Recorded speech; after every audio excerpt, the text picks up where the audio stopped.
Olá, queridos irmãos e amigos, estamos mais uma vez juntos para estudar a nossa lição da Escola Bíblica Dominical, lição número 12, a penúltima lição do trimestre, e nós vamos falar a respeito da chegada dos gentios à Igreja de Jesus Cristo, né?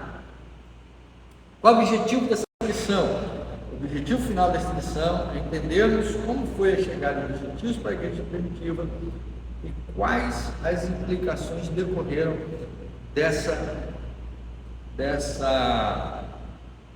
ação. Lucas registra em Atos dos Apóstolos a inclusão dos gentios no processo do reino de Deus, que até então era composto apenas de judeus. Como disse na última lição, a igreja embrionária, o princípio da igreja, os primeiros cristãos, eles eram todos o quê? Todos judeus. É importante ressaltar que esse processo não foi simples. A entrada dos gentios, a aceitação dos gentios pela igreja de Jerusalém, pelos crentes judeus que já haviam se convertido ao cristianismo e que davam início à igreja de Jesus. A chegada dos gentios, ela gerou grande revolta entre os judeus, a ponto de ser convocada uma reunião, um verdadeiro concílio em Jerusalém para determinar como seriam os próximos passos com relação à aceitação e à convivência dos judeus com os gentios na igreja de Jesus. A igreja de Jesus, ela não é sectarista, nunca foi propósito de Jesus criar uma igreja sectarizada ou setorizada de apenas de judeus. Está claro lá em Mateus 28, 19 e 20, quando ele disse que é para fazer discípulos de todas as nações. Sendo assim, já estava no projeto primário de Jesus alcançar os gentios. Só que, devido a algumas práticas e algumas implicações quanto ao cumprimento da lei mosaica, houve um choque de divergência entre os judeus e os gentios. Essa é a base da divergência, porque no entendimento dos judeus, todo mundo que se convertesse a Jesus Cristo deveria se encaixar no molde da lei mosaica.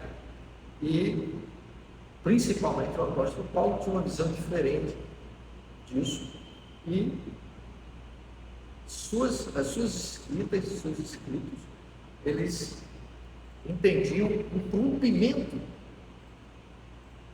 com uma lei, a letra da lei, e um vínculo com o espírito da lei. Então ele diz que Cristo é a nossa lei. Ele fala isso muitas vezes. Em decorrência dessa dificuldade entre essa pregação dos gentios e a realidade dos judeus, houve assim uma dificuldade muito grande para que os gentios fossem aceitos. Quem eram os gentios? Primeiro tópico. Quem eram os gentios? Quem são esses gentios? Bom, precisamos entender que isso vem desde lá do Antigo Testamento. Gentio aqui é todo aquele que não é judeu. Então, todo aquele que não é judeu, né, de herança judaica, é gentio. Para os judeus existiam dois povos: existia o povo judeu e o povo não judeu, ou seja, os gentios. Então, o apóstolo Paulo ele vai expandir e vai pregar para os gentios. Então, os gentios vão ser alcançados pela mensagem do Evangelho. Os gentios vão ser trazidos para a realidade de Cristo, para a igreja de Jesus Cristo. A igreja de Jesus Cristo ela vai romper os limites territoriais e as barreiras territoriais, as fronteiras territoriais, mas vai romper também as barreiras culturais e as barreiras religiosas do judaísmo. O cristianismo embora ele nasça a partir dos judeus, ele rompe esse laço direto, né? Ele tem vida própria, o cristianismo tem vida própria. A diferença, além de ser uma perspectiva genealógica, ou seja, aqueles que não vieram dos judeus, que não vieram das 12 famílias, dos 12 patriarcas, ela também era uma questão de diferença cultural, ética, religiosa. Tá? Então, culturas diferentes, povos diferentes, entendimentos diferentes, que tinham que estar debaixo de uma nova religiosidade, e isso dava o quê? Isso dava conflito, dava divergência, né? Criava dificuldades entre os povos. Esses conflitos e divergências fizeram que muitas vezes esses dois povos, ou seja, judeus e não judeus, ou judeus e gentios, entrassem em conflitos e guerras, aumentando ainda mais o desgaste entre eles. Isso lá no Velho Testamento, certo? O livro de Atos, então, faz uma transição de inserção dos gentios, como também o povo de Deus, ou seja, o povo de Deus não é mais o judeu de genealogia nas 12 famílias, mas a expansão do reino de Deus, ou a absorção do reino de Deus por povos que não são judeus, ou seja, os gentios, traz conflitos, né? Não foi uma ideia fácil para que os judeus radicais, a gente viu como Paulo era radical, pudessem aceitar outras pessoas que não eles, que tivessem a graça de Deus, que tivessem a bondade de Deus, que tivessem o amor de Deus. Não é isso? A gente vê que os judeus eles sempre tiveram essa dificuldade. A gente vê isso lá no livro de Jonas. Jonas não queria que os assírios fossem salvos e resgatados por Deus, e para isso ele chega a fugir da vontade de Deus, mas acaba lá fazendo a vontade de Deus, né? E aquele povo ímpio e mau se quebranta diante de Deus e aceita a proposta de Deus. Então isso era uma coisa difícil, né? O próprio Jesus, por vezes, já havia indicado nos textos específicos como ele agia com os povos diferentes dos judeus. Ele queria alcançá-los. Jesus ele contrariou um pouco do costume. Ele contrariou. Jesus muitas vezes ele disse para os escribas e os fariseus algo que é muito difícil para os judeus, que eles estavam interpretando a lei da maneira errada, que eles estavam torcendo o texto da lei e entendendo e guardando algo que a lei não dizia. Isso era um confronto muito feroz e algo muito doído e algo muito sério que Jesus dizia a respeito dos judeus, e que eles entendiam que Jesus estava ali criando problemas para eles, né? Uma dificuldade. Estou narrando isso para você entender a dificuldade. Não foi fácil entender e receber esse povo como povo de Deus. O autor ele relata aqui que tanto Isaías como Joel também profetizaram sobre os gentios e a salvação que viria sobre eles. Então já no Velho Testamento está indicado que a barreira do judaísmo ela ia ser rompida, né? Ela ia atravessar. O povo de Deus não mais se limitaria aos judeus, mas se expandiria às outras nações que estavam em volta. Na verdade, se a gente lê o livro de Salmos e alguns outros livros do Velho Testamento, a proposta sempre foi que os povos em volta de Israel se rendessem a Deus. O problema é que Israel quis ser igual aos outros povos. Isso foi uma questão que degradou ali o reino de Israel. A ordem de Jesus, eu já citei aqui, Mateus 28, 19, inclui os gentios. Nesse plano, Paulo seria um personagem importante e fundamental para que houvesse, a partir de então, apenas um só povo, né?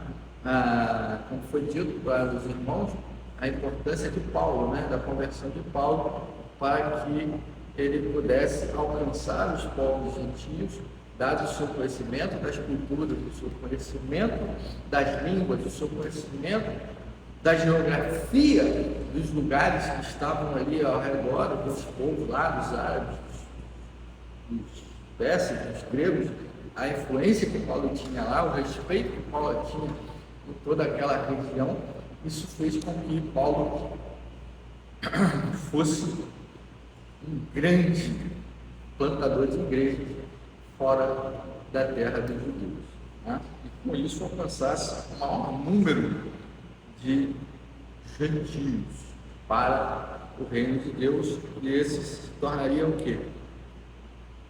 Povo de Deus. A chegada dos gentios na igreja primitiva revela o poder de unidade em meio à diversidade que o evangelho tem. Ou seja, o evangelho é para todos, não é para um povo, mas para todos. O poder de Deus estava ao alcance de todos. Lucas estava disposto a mostrar em palavras para Teófilo e em sua segunda carta, que é o livro de Apóstolos, do Atos dos Apóstolos, como foi o início de tudo e como foram tratados os próximos passos. Ou seja, como tudo se iniciou, como todas essas igrejas passaram a existir, a igreja de Éfeso, Tessalônica, Gálatas, da Galícia, Colosso, a igreja de Colosso, a igreja de Corinto, a igreja de Éfeso, a igreja de... Todas essas igrejas, como foram plantadas e como o reino de Deus se desenvolveu entre os gentios, ou seja, os povos não judeus, é a forma como esses povos também quebraram as barreiras, trazendo outros povos, né? Nós fomos alcançados por essa quebra, né? Por essa quebra de estereótipo, por essa quebra de estigma de que o povo de Deus é apenas o povo judeu. Nós fomos alcançados por esses que decorreram do alcance, né, dos povos gentios. Nós fomos alcançados. E Atos ele vem registrar isso, ele vem registrar como que a igreja de Jesus Cristo quebrou a barreira do judaísmo e se desenvolveu em tudo. Aqui ele relata um dos trechos mais complexos do início da igreja primitiva, que é um primeiro confronto. O primeiro concílio de igrejas está aqui, é o concílio de Jerusalém, né? Paulo é convocado a se apresentar na igreja de Jerusalém e se justificar do trabalho que vinha fazendo, né? Se defender das acusações que ele eram feitas, né? E aí ele vem, Tiago era ali o líder da igreja de Jerusalém, assim, junto com Pedro, né? Pedro era alguém de muita importância na igreja de Jesus, porque Pedro andava com Jesus, Pedro era muito amigo de Jesus, Tiago também, mas Pedro tinha uma intimidade muito grande com Jesus. Ele era muito íntimo com Jesus, ele passava todo o tempo com Jesus. Ele e Tiago ali já sendo líder da igreja de Jerusalém, ele chama Paulo, a pedido da cúpula, né, da diretoria da igreja ali naquele tempo lá, né, da liderança da igreja de Jerusalém, ele chama Paulo para que Paulo explique como está se desenvolvendo o evangelho no meio dos outros povos, nações, e que porque Paulo diz que a lei, eles que estão em outros povos, em outras culturas, não têm que aderir à lei mosaica. Então Paulo vem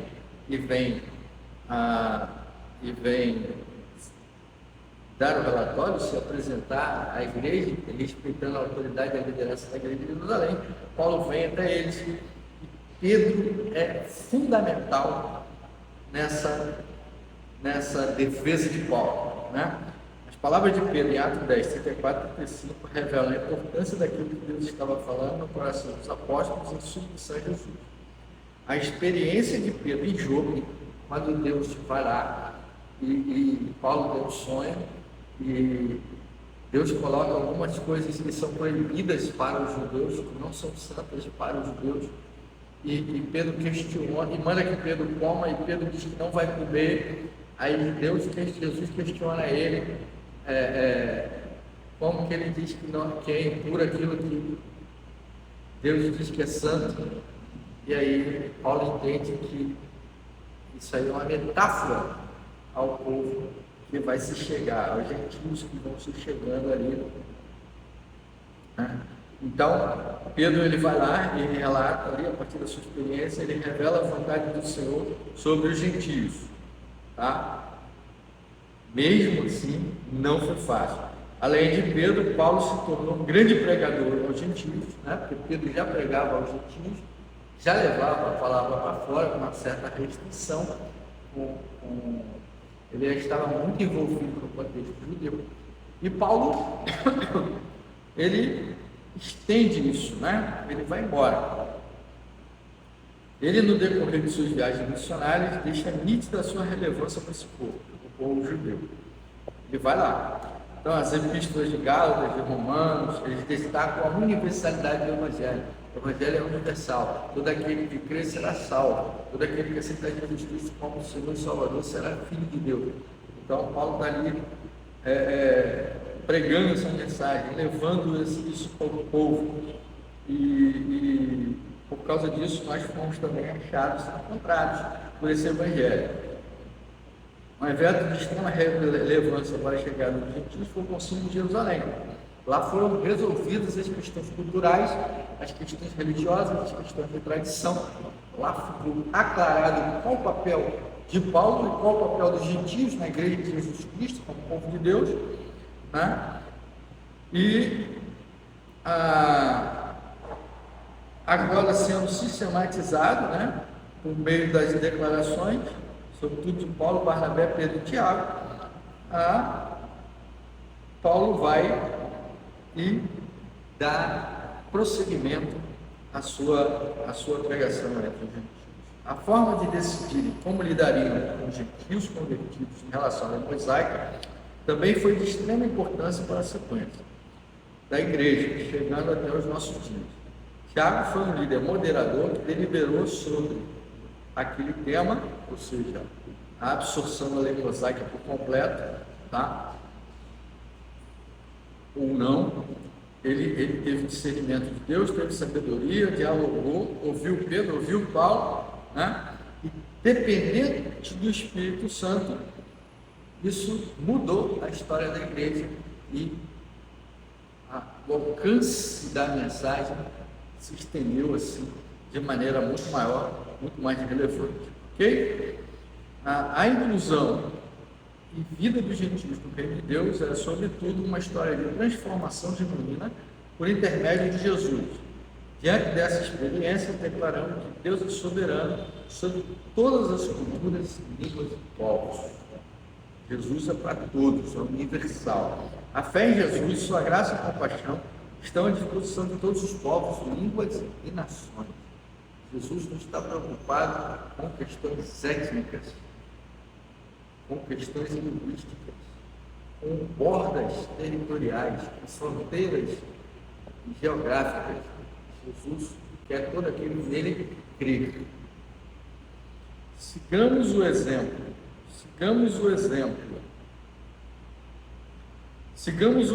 dos apóstolos na manifestação do poder de Deus a quem precisa de salvação. Ou seja, sigamos o exemplo dos apóstolos e proclamemos a mensagem do Evangelho que traz salvação a todos os homens. Ou seja, vamos pregar essa mensagem, vamos levar essa mensagem que traz salvação a todo aquele que crê. Sejamos como os apóstolos, comprometidos, dedicados na pregação do Evangelho de Jesus Cristo. Não estejamos apegados às tradições, não a convencionismo, a fundamentalismo. Não. Vamos alcançar as pessoas sem discriminá-las. Vamos falar de Jesus.